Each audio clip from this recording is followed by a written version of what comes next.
सवाल केवल चांडिल डैम में ही नहीं है, सवाल तेनूघाट डैम में है। आज तमाम सरकारी पदाधिकारियों को अंग्रेज मानकर आंदोलन करना होगा।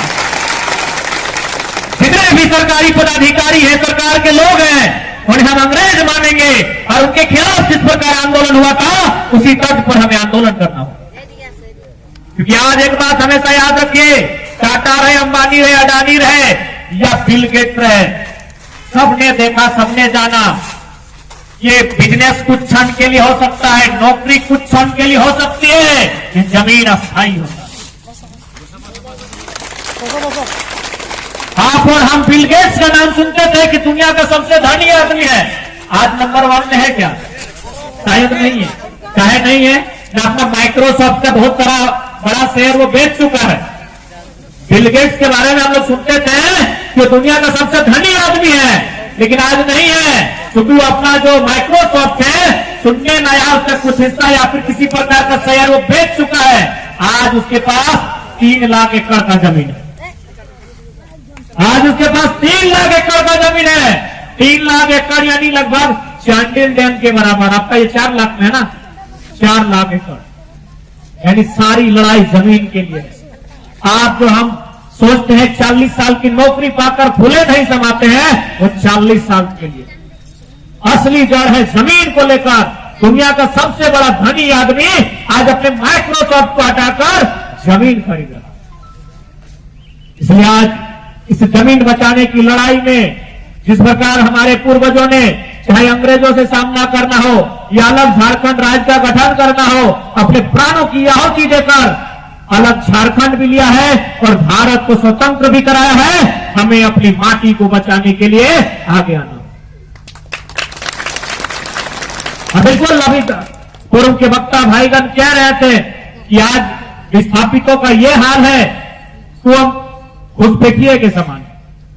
इसलिए सबसे पहले सरकार को, विभाग को यह भी तय करना होगा कि विस्थापित परिवार के किसी सदस्य का यदि जाति आय आवास के प्रमाण पत्र बनता है तो उसके लिए खतियान नहीं, विकास पुस्तिका कोई आधार माना जाए। क्योंकि हमारे पास तो खतियान है नहीं। हमको जो 12.5 डिसमिल का जमीन मिला है उसमें डीड मिलेगा, खतियान वहां भी नहीं मिलेगा। तो यदि किसी सरकारी नौकरी में या फिर किसी सरकारी योजना का हमको लाभ लेना है जहां हमसे जाति आवासीय आय या फिर कोई प्रमाण पत्र मांगा जाएगा, हम कैसे बनाएं? हमारे पास तो खतियान है नहीं। तो इसलिए इस बात को भी नियम बनाना चाहिए कि जो विस्थापित परिवार है, विकास पुस्तिका के आधार पर ही उनका जाति आवासीय प्रमाण पत्र बनना चाहिए। दूसरी बात, चांडिल डैम के लिए जमीन अधिग्रहण का 1980 में किया गया है या 78 में या 82 में, यदि मुआवजा 2023 में दिया जाएगा तो अकॉर्डिंग 2023 के अनुसार मिलना चाहिए। 2023 में अगर मुआवजा मिलेगा तो 2023 के अनुसार मिलना चाहिए। क्योंकि यदि 1980 का मामला है, अगर आप 1980 में हमें पूंजी देते तो उस पूंजी से हम पूंजी बना चुके होते। इसलिए अगर आप 23 में मुआवजा देंगे तो 23 के अनुसार मुआवजा मिलना चाहिए। इस बात को बताना होगा और ऐसा हो चुका है, ऐसा इसी भारत देश में हो चुका है। इसलिए चूंकि झारखंड के लोग कमजोर माने जाते हैं, झारखंड के लोग सरकारी तंत्रों के सामने कमजोर माने जाते हैं, इसीलिए हमारे लिए अलग नियम है। बाकी इसी देश में मुआवजा के विषय में जिस समय मुआवजा दिया गया था उस समय की राशि का निर्धारण किया गया। इसलिए आज इस बात को ध्यान में रखना होगा। और एक बात स्पष्ट कहेंगे, जब 116 गांव की लड़ाई है, सबसे पहले आज वर्षों से धरना के माध्यम से हो, अनशन के माध्यम से हो, भूख हड़ताल के माध्यम से हो या फिर किसी अन्य माध्यम से हो, लगातार विस्थापितों ने आंदोलन किया है। लेकिन यदि ये हुक्मरान जो पूरी तरह से चंद मुट्ठी भर अमीरों के कब्जों में है, अगर ये नहीं सुनती है, यदि हमारी आवाज इनके कानों तक नहीं पहुंचती है, तो भगत सिंह के तर्ज पर उनके कानों के ठीक सामने धमाका करना होगा। आज चर्चा कर रहे थे, इस बार जल का स्तर 185 तक जाएगा, कई गांव डूब जाएंगे। जाहिर सी बात है उस गांव के लोगों का जीवन प्रभावित होगा। कुछ लोग हो सके तो उनकी जान और माल की क्षति भी हो सकती है। तो हम तो ऐसे जान जा रही है, हमारी जाने तो ऐसे जा रही है। जल का स्तर बढ़ने से, विस्थापित हो जाने से, बेरोजगार हो जाने से, रोजी रोजगार नहीं मिलने से हमारी जान तो ऐसे ही जा रही है। यदि 116 गांव से 116 लड़ाकू अगर सर पे कफन बांधकर सामने आए तो हमको लगता है एक दिन में इंसाफ मिलेगा, एक दिन में इंसाफ मिलेगा। क्योंकि हम लोग जान का डर करते हैं और ये लोग जानते हैं, जो बड़े अधिकारी पदाधिकारी हैं, ये लोग डरे सामे लोग हैं, इन्हें जितना डरा के रखेंगे उतना काम आसानी से होगा।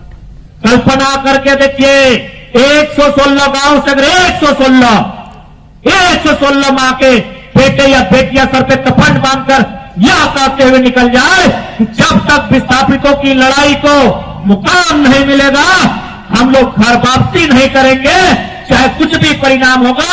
तो सोच सकते हैं कितना हड़कंप मचेगा। एक बात हमेशा याद रखिए, ये जानते हैं कि कानूनी दांव पेच इनके हाथों में है, इनकी जेब में है, इनकी झोली में है, इसीलिए टस से मस नहीं करते हैं। ये पंखे का हवा में एसी कमरे में बैठकर नीति नियम की बात करते हैं, क्योंकि जानते हैं ये लोग कानूनी प्रक्रिया से आएंगे। जिस दिन इन्हें आभास दिलाइएगा कि हम तीर धनुष तलवार लेकर आएंगे, मौत के नाम से सबको डर लगता है। और ऐसे भी जितना पदाधिकारी है सबको आलीशान जिंदगी जीना है, मौत से का बाप भी डरता है। ये लोग कौन है? डराना होगा। अब तक हमें डराया गया है, इन्हें अब डराना होगा, क्योंकि इन्हें आज तक आभास ही नहीं हुआ है। हम लोग आंदोलन करने आते हैं, 353 को धारा लगा देती है पुलिस, हम लोग केस में फंस के रह जाते हैं, उसी में परेशान हो जाते हैं। नेताजी के चरण में जाके पढ़ते हैं कि भाई 353 से मुक्ति दिलाइए। 353 नहीं, अरे जरूरत पड़े तो 302 का धारा लगाइए, सीधे मर्डर केस का। क्योंकि आपको क्या लगता है 40 साल पुराना रोग है, इतनी जल्दी और इतनी आसानी से आपको आजादी और छुटकारा मिलेगा? डर इस बार प्रशासनिक लोगों में होना चाहिए, डर इस बार विभाग के लोगों में होना चाहिए कि मौत का डर क्या हमेशा गांव वाले देखेंगे कि पानी का स्तर उठेगा, हमारे मवेशी डूब के मर जाएंगे, हमारे लोग डूब कर मर जाएंगे। ये डर अब उनमें होना चाहिए कि यदि हमारे गांव में एक भी इंसान तो दूर की बात है, यदि वो मुर्गी चेंगना छतरी की भी जान जाती है तो दफ्तर में बैठे अधिकारी को नोच के उसका गर्दन उतार देंगे। डर उन्हें होना चाहिए, इसलिए समय लगता है, समय लीजिए। आज जो डरे सामने लोग हैं उन्हें बारूद बनाइए। ऐसे भी 40 साल समय लगा है, 4 महीना और लगे, दिक्कत नहीं है, लेकिन 116 गांव से फौलाद निकालिए और इनका मुकाबला कीजिए। क्योंकि यदि आज हम लोग चुप बैठते हैं तो आने वाला दिन आप क्या सोचते हैं? निर्मल महतो की शहादत के पीछे झारखंड का लड़ाई ही नहीं है, स्वर्ण रेखा नदी परियोजना का भी रोल है। इस बात को आप इतिहास के पन्नों से खोज कर निकालिए।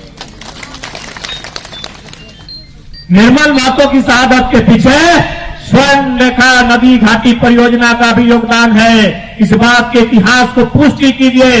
इसीलिए ये लोग एनआईए जांच, सीबीआई जांच करने से डरते हैं, क्योंकि इस जिद में बड़ी बड़ी मछलियां फंसेंगी, जिनका संबंध टाटा से होगा, जिनका संबंध बड़े बड़े उद्योगपतियों से होगा। इसलिए आज पूंजीपतियों की सरकारों में उनकी जांच नहीं हो पाती। इसलिए आज जितने भी लोग यहां आए हैं, हम लोग भाषण देने के लिए कतई नहीं आए हैं, आपके आंदोलन को समर्थन देने के लिए आए हैं। और एक बात स्पष्ट कहना चाहेंगे, ये लड़ाई आपकी है। हम लोग प्रत्येक दिन धनबाद से 200 किलोमीटर का सफर करके यहां तक नहीं आ पाएंगे।